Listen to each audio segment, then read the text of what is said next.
شوند. همه این حیوان ها از تو می ترسن و در تو تابع می شوند. این از سیرش گفت. ما این درجات از خدا ترس یافتیم. یک مرد، بسیار مردی میگوید بیراهه بود یا براهه بود، کتاب یادش نمیکنم، فقط نزدیکی مردنش که آمد بچه‌کاش جمع کرد و گفت بچه هم گفت من قبر میترسم، در قبر میگذارن، بسیار از قبر میترسم. چگونه حضرت عثمان از قبر میترسیدن. حضرت عثمان از قبر میترسیدن. امروز برادر عزیز، عثمانی که پیغمبر خدا آشکارا در رویش گفته بود انت فی الجنه، تو جنتی هستی، شخصی را که بشارتی به جنت داده بود از قبر میترسید. امروز ما قبر را میبینیم به خود نمیاییم، قبر را میبینیم عبرت نمیگیریم.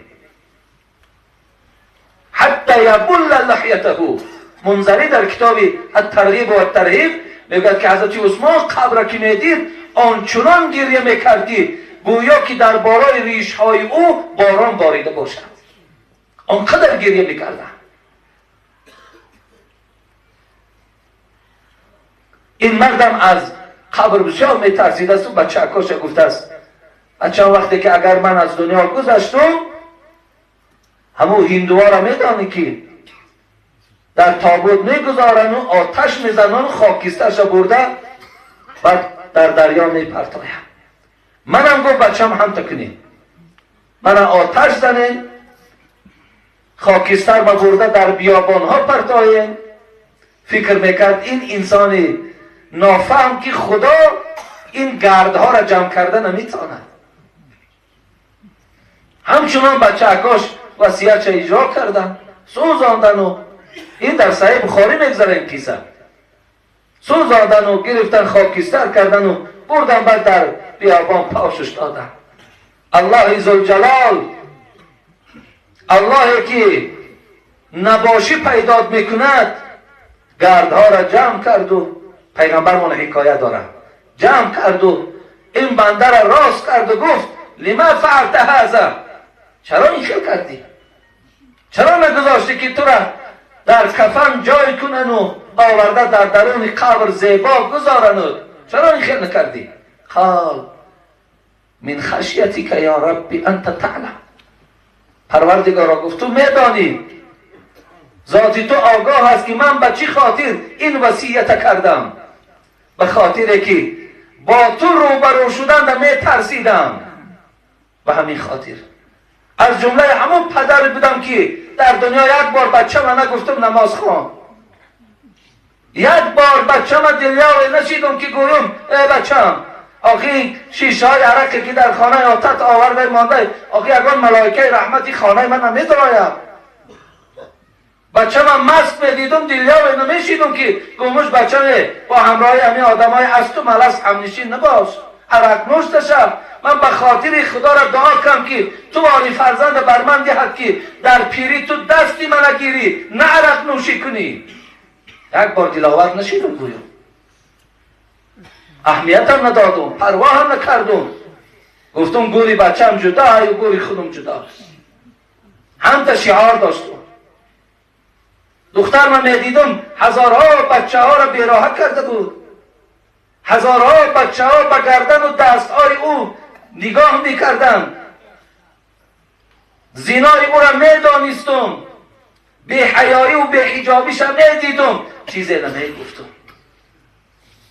از این خاطر که از خودم دلم پر بود که به این عملهای نادرستم پیشگاه خدام در عذاب میکشم. ای پروردگار، از ترس این کار من کردم.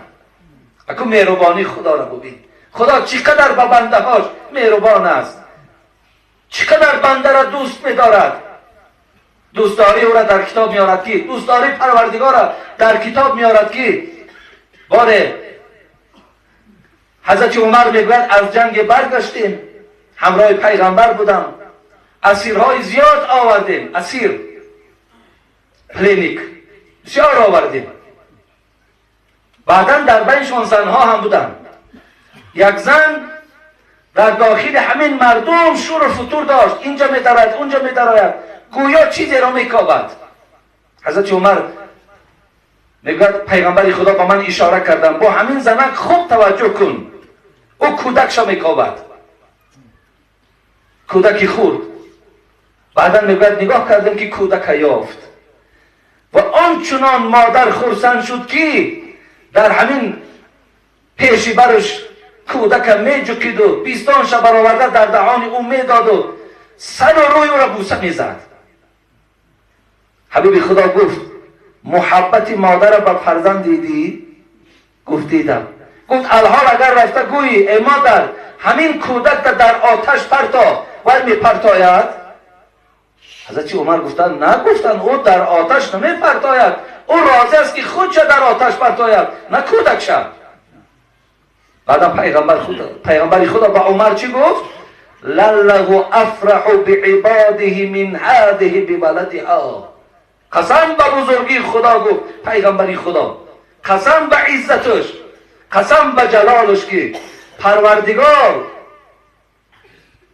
آنچنان مهربان و آنچنان دوستدار به بندگانش است که از این مادری که به فرزندش دارد، از این مادری که به فرزند دوستداری دارد، از این دیده الله به شما مهربان است، الله دوستدار شماست.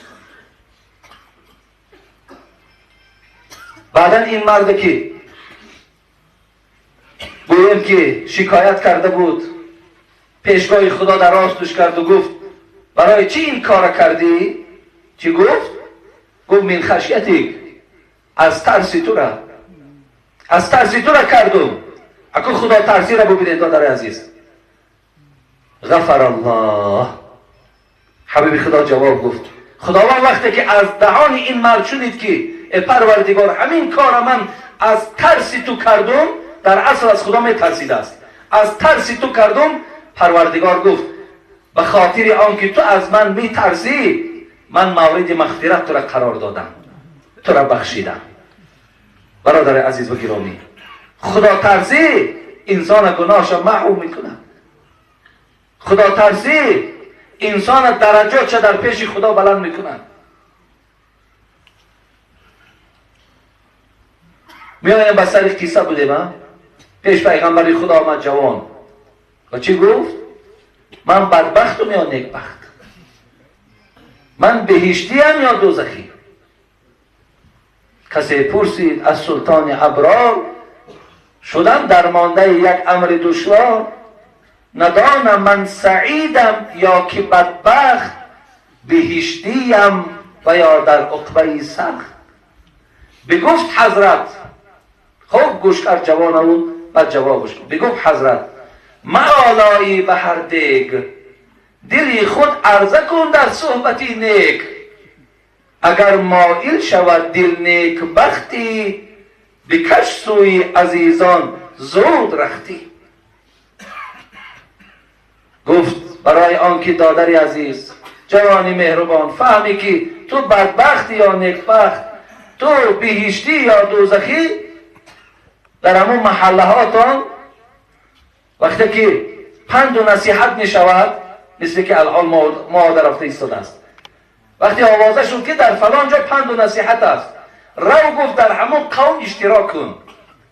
اگر در همون حالت گوش کردن دل تو نرم شد، خواهشاتت زیاد شد، وقتت خوش شد، حتی به دلت گذرانیدی که هزار شکر که امروز چه روزی خوبه بود است که من در این خیلی ساعتی با خیر و با سعادت اشتراک کردم. یا در دلت گذرانیدی که اگر خدای مهربان من صاحب فرزند کند، من در ختنه سوری او یا در زن دادن او یا در دخترتوی خود من باید پند و نصیحت کنم. اگر هم تا میل ها هم تا خواهش ها اگر در دل کدام تو که پیدا می شده است، حبیب خدا گفت چی بوده است؟ تو آدمی با سعادتی، تو آدمی بهشتی. لیکن در دوامش چی گفتم باز؟ دلت گر جوان گفته ایستاده است،